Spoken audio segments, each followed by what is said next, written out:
اشرح لي صدري ويسر لي أمري واحلل عقدة من لساني يفقهوا قولي ولا حول ولا قوة إلا بالله العظيم. Amma ba'd. Terhormat kepada Bapak Ibu, Dewan Guru Istimewa Duha beserta tenaga pendidik. Marilah sama-sama kita memanjatkan rasa puji serta syukur kehadirat Allah Subhanahu wa taala yang mana pada hari ini kita bisa melaksanakan kembali komunitas belajar dalam rangkaian fokusnya kepada praktik penilaian kinerja kepala sekolah.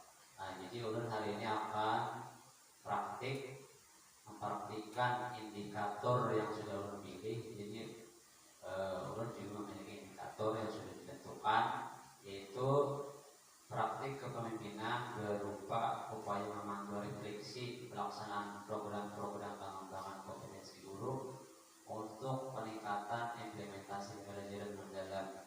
Jadi kada hanya buat dia yang diminta melakukan praktik. Kalau buat dia praktik mengajar di kelas, kalau ulun praktik memandu refleksi pelaksanaan program-program sekolah.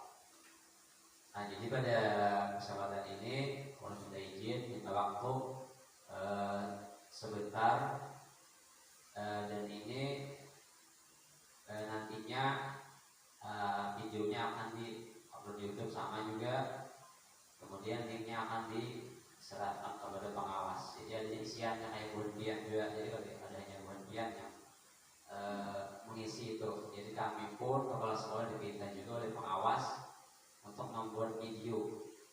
Jadi pengawas ada perlu hadir langsung ke sini. Karena buat BNK itu juga kalau ada orang masuk kelas, dia hanya membuat video praktik pembelajaran kayak buat BNPB, kurang lebih seperti itu. Di situ sudah perlu tambahi ada link menyematkan link RPP atau modul ajar. Tetapi modul ajar itu nantinya cukup satu pertemuan, jangan ada pertemuan 1, pertemuan 2, pertemuan 3. Jadi satu pertemuan yang isinya itu lebih terperinci. Baik, ulun mulai saja dengan memandu refleksi ini. Pertama saya menyampaikan tentang materi refleksi. Nah, jadi ini refleksi implementasi pembelajaran mendalam. Jadi di sini yang pertama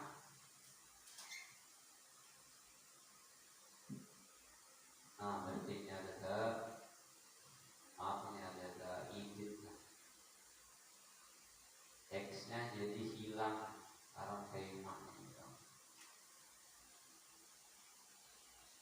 karena perubahan tema.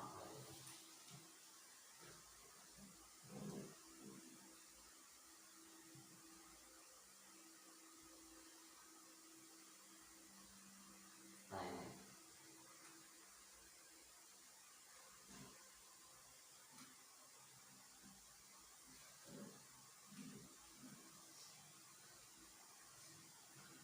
yang pertama tentang latar belakang dilaksanakannya pentingnya refleksi pembelajaran ini. Mungkin kata-kata refleksi bagi kita tidak asing lagi mulai dahulu, jadi bukan barang baru, barang lama.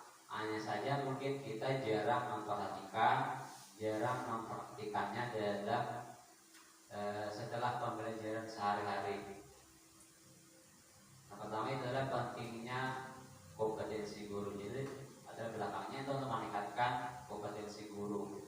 Kemudian tantangan pembelajaran saat ini, karena saat ini kan pembelajarannya sudah berubah, metodenya atau pendekatannya, yaitu kebutuhan pembelajaran mendalam.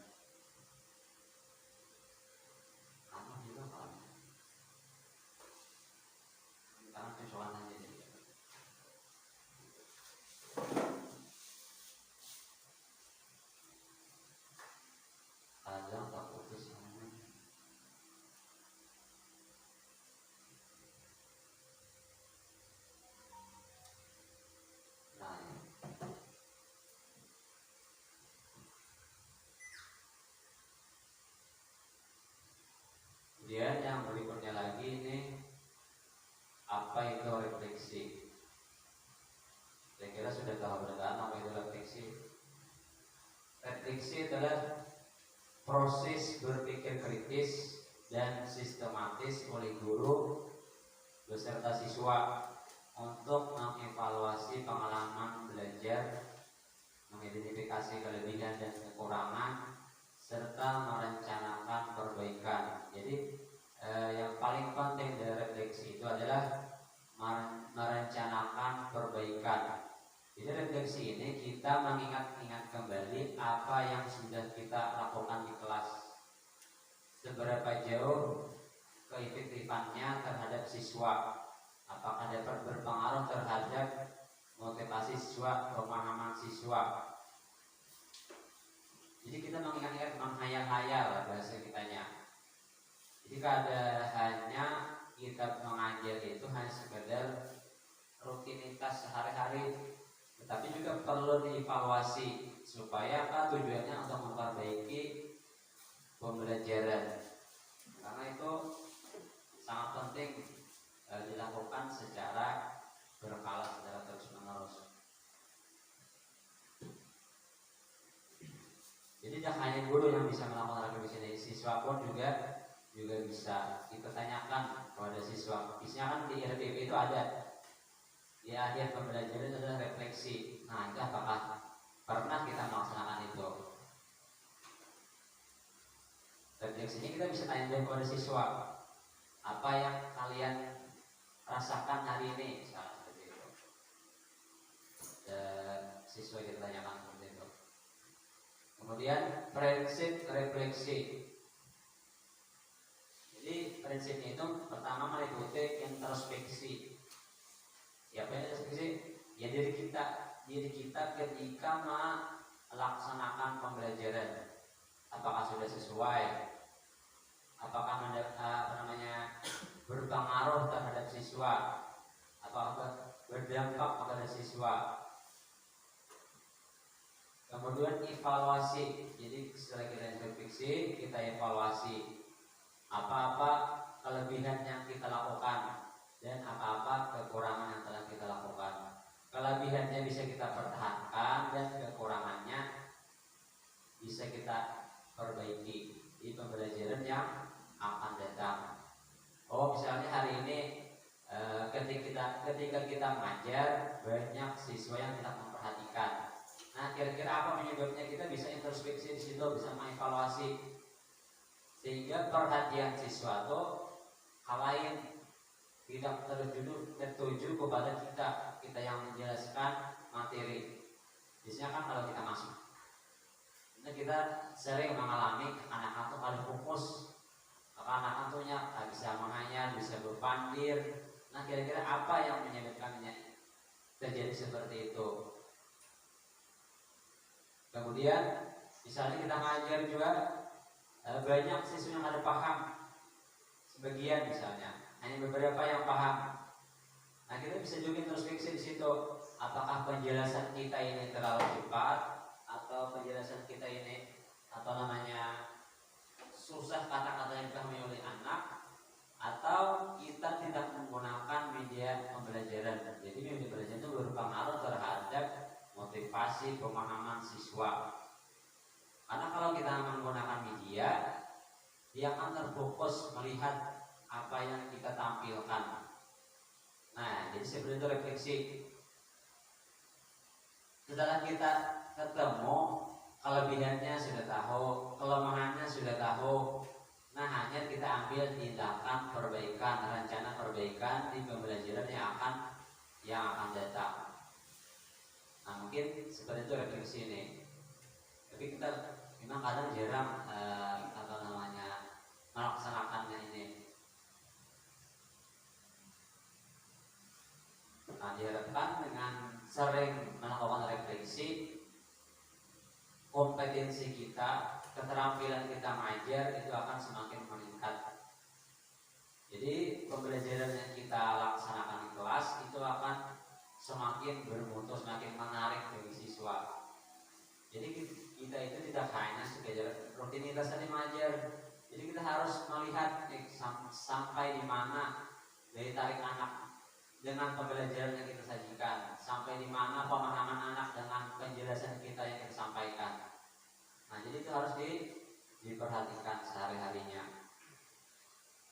Seandainya kita mengajar, nah kayak kita praktik PPG dengan persiapan yang sedemikian rupa, dengan penjelasan yang sedemikian rupa, nah insya Allah setiapnya anak-anak itu juga akan semangat dan peningkatannya bisa meningkat, kemudian produksi bisa meningkat juga. Karena kita menggunakan persiapan, makanya kita disuruh menggunakan RPP segala macam supaya kita itu terarah ada mahyatau, biasanya tuh ngajar tuh apa arahnya harus saka lah, harus anak kita. Ada memang alurnya yang harus kita laksanakan secara runtut. Nah, ini tujuan refleksi itu adalah perbaikan berkelanjutan agar proses pembelajaran menjadi lebih efektif, lebih bermakna bagi siswa dan mampu meningkatkan kualitas hasil belajar siswa. Kira-kira kita sudah pernah juga ini membaca, mendengar tujuan seperti ini. Juga mengingatkan kembali pentingnya akan refleksi. Sama waktu dulu, waktu tes guru penggerak itu yang ditanyakan adalah refleksi diri. Jadi bahasa agama itu muhasabah, menghitung-hitung diri. Jadi apa yang sudah kita lakukan, apa kelebihannya dan apa kekurangannya. Kelebihannya bisa ditingkatkan atau dipertahankan dan kekurangan bisa diperbaiki. Kalau kita ada mau tahu, baiklah adakah saja mengajar, asal ajar aja. Nah itu kita tidak akan bisa meningkat kompetensi kita itu. Nah, karena zaman sekarang ini zaman maju, kita dituntut untuk berubah menyesuaikan dengan keadaan zaman supaya lebih relevan. Jadi gaya-gaya bahari, gaya-gaya yang dahulu yang hanya sekedar memerintahkan menulis segala macam, nah itu mungkin bisa dikurangi, bisa divariasikan dengan metode yang relevan saat ini atau sesuai dengan keadaan siswa, keadaan zaman. Kemudian ini ada metode refleksi. Ada beberapa metode refleksi. Yang pertama model 4F. Nah ini mungkin model yang paling familiar di mana-mana materi. Kalau sudah mengangkat refleksi, kebanyakan itu menggunakan model 4F. Atau bisa juga menggunakan jurnal refleksi guru atau diskusi reflektif. Diskusi ini maksudnya dengan teman sejawat. Coba bang, artinya nilai bang aku di mana, kekurangan aku, nah misalnya seperti itu. Nah kita hari yang biasanya nilainya. Kemudian observasi dan supervisi, ya yang kita laksanakan di penilaian kinerja ini, dan juga supervisi. Jadi kadarnya kepala sekolah itu tidak hanya berkewajiban melaksanakan observasi, tapi juga supervisi. Bila yang tidak melaksanakan, berarti mengabaikan kewajiban. Sama halnya seperti buah pian, mengajar kelas, menilai anak didik buah pian sejutaan. Jadi kita ada perlu rasa rasa nyaman, karena itu memang tugasnya kepala sekolah. Tapi tergantung kepala sekolah melaksanakan atau ada lagi. Bilanya anak sesuai, paling kadang ada kalau 100%, 80% atau 90% kita melaksanakan. Yang paling kita jangan sampai mengabaikan sama sekali. Berarti kita ada melaksanakan tentang kewajiban kita. Nah ini perlu sampaikan untuk refleksi kali ini itu adalah tentang model refleksi 4F. 4F ini. Apa itu 4F? Pertama, fact, feeling, finding, future. di Inggris ya. Yang pertama fact, jadi kita fakta, kebenaran apa namanya, fakta yang terjadi di kelas saat kita mengajar. Kayak apa respon anak, kayak apa gaya kita mengajar, fakta yang terjadi. Nah, jadi kita berfokus kepada apa yang benar-benar terjadi di kelas kita. Jadi kita bisa membayang-bayangkan, oh tadi aku apa gawe di kelas, apa yang aku sampaikan, strategi atau model belajar apa yang aku terapkan, kemudian media apa yang digunakan, kemudian seberapa efektif apa-apa yang kita gunakan tadi, mulai jadi strategi, media, model pelajaran. Nah, seberapa efektif terhadap siswa, seberapa berdampak kepada siswa. Jadi dilakukan secara objektif. Jadi kita objektif itu apa? Tanpa campur tangan pikiran kita, memang fakta real di lapangan. Nah, seperti itu. Jadi kalau di sini itu dari perencanaan berarti dari modul ajar atau RPP, dari perencanaan, kemudian pelaksanaan kelas hingga respon siswa tadi. Apa dampaknya bagi siswa? Nah, ini yang F yang pertama yaitu fact atau fakta. Nah, jadi pada tahap fact tadi, guru bisa menjawab bertanya pada diri sendiri dan jawab sendiri apa yang dilakukan selama pembelajaran. Nah, Pak Gawi tadi di kelas, bagaimana respon siswa ini? Contoh aja lah, kayak apa respon siswa terhadap yang kita sampaikan? Atau hanya diam aja, ataukah acuh aja, atau hanya antusias setiap kita bertanya, yang antusias menjawab, setiap kita berkesempatan bertanya, antusias memberikan pertanyaan.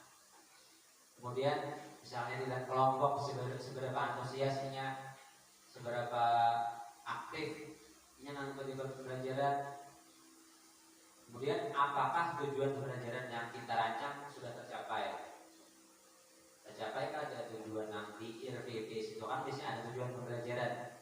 Jadi kita saat mengajar harus fokus kepada tujuan. Jadi kada ada simpang siur. Jadi alur pembelajarannya itu fokus kepada tujuannya. Jadi penting sekali, makanya dalam RTP itu ada boleh tertinggal tujuan pembelajaran ini. Karena seperti orang ingin bepergian, ingin berlayar, harus tahu tujuannya kemana, supaya jangan kesimpang-simpang ke lain. Nah, maksud seperti itu. Kayak itu dalam pembelajaran ini. F yang kedua itu feeling, perasaan. Nah,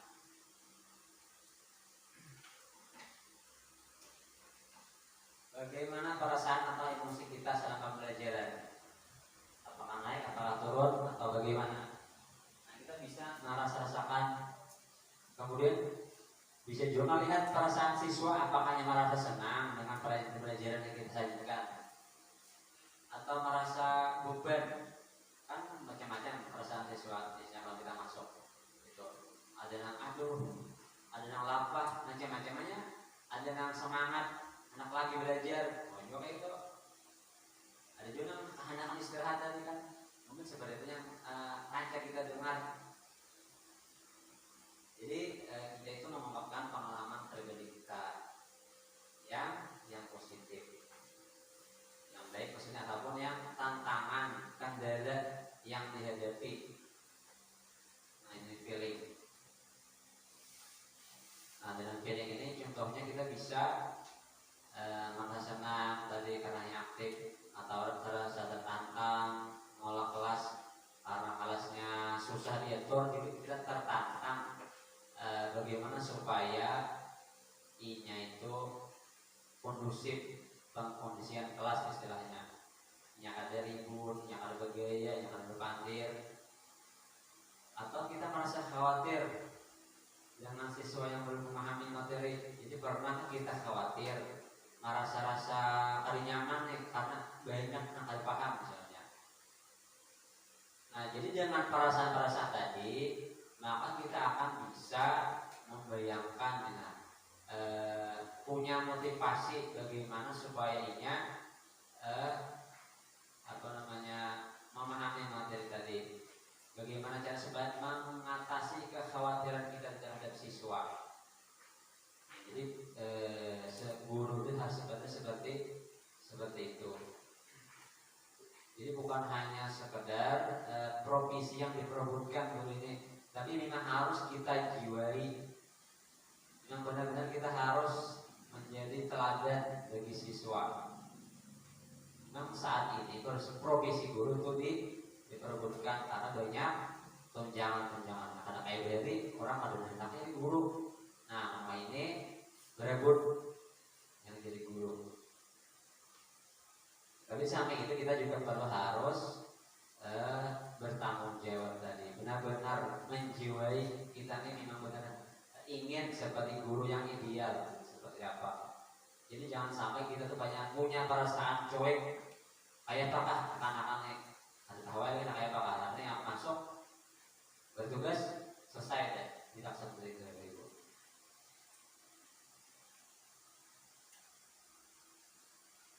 Kemudian finding atau temuan. Nah, jadi dari introspeksi tadi, dari analisis kita tadi, dari evaluasi kita tadi, kemudian apa yang kita rasakan, kita dapat menemukan sesuatu. Jadi yang ditemukan apa? Pengalaman belajar tadi. Apakah sudah efektif? Apakah sudah sesuai dengan tujuan? Jadi guru mengidentifikasi di situ ada beberapa fokus. Pertama, keberhasilan pembelajaran. Apakah kita berhasil sudah membuat siswa paham?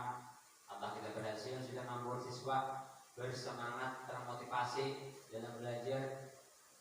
Atau disitu adalah kendala atau hambatan, atau kita mengalami hambatan atau kendala banyak, misalnya ada paham yang susah diatur, yang semangatnya itu enak istirahat saja terus.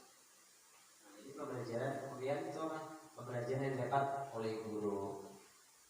Jadi dari teman-teman tadi kita bisa mengatur strategi untuk ke tahap berikutnya, itu future atau tindak lanjut. Jadi ini yang paling penting. Jadi kita menghayal tadi, namanya kita tidak ditindaklanjuti, jadi sama lawan bohong. Nah, jadi itulah proses refleksi untuk perbaikan pembelajaran, untuk meningkatkan kompetensi kita sebagai seorang guru. Jadi yang namanya mengajar ini perlu sekali dengan hati, karena kata-kata yang kalimat yang keluar dari hati itu akan masuk ke dalam hati anak juga.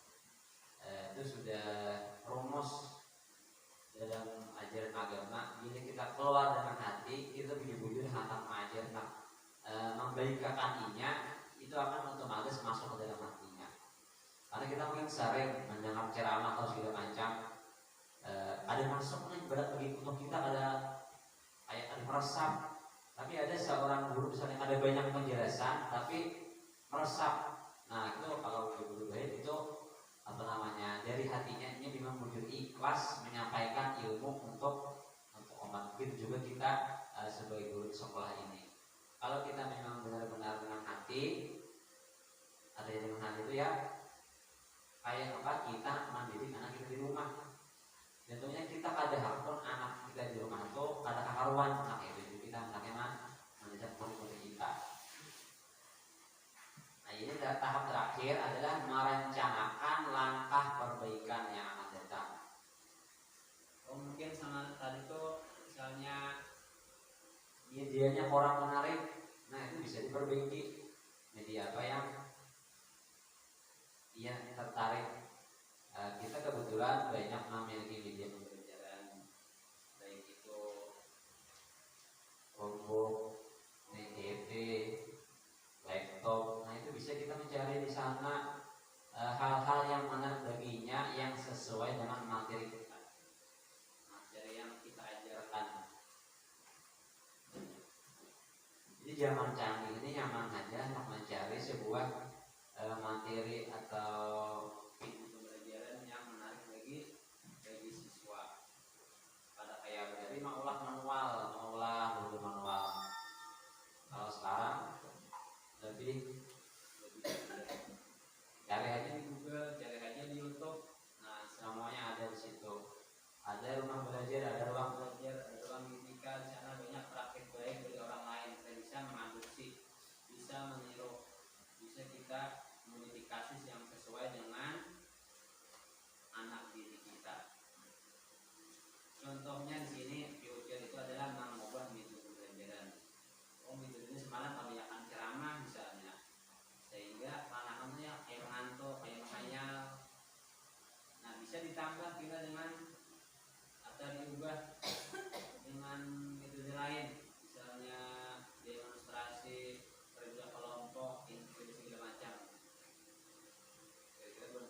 siswa yang pemahamannya itu rendah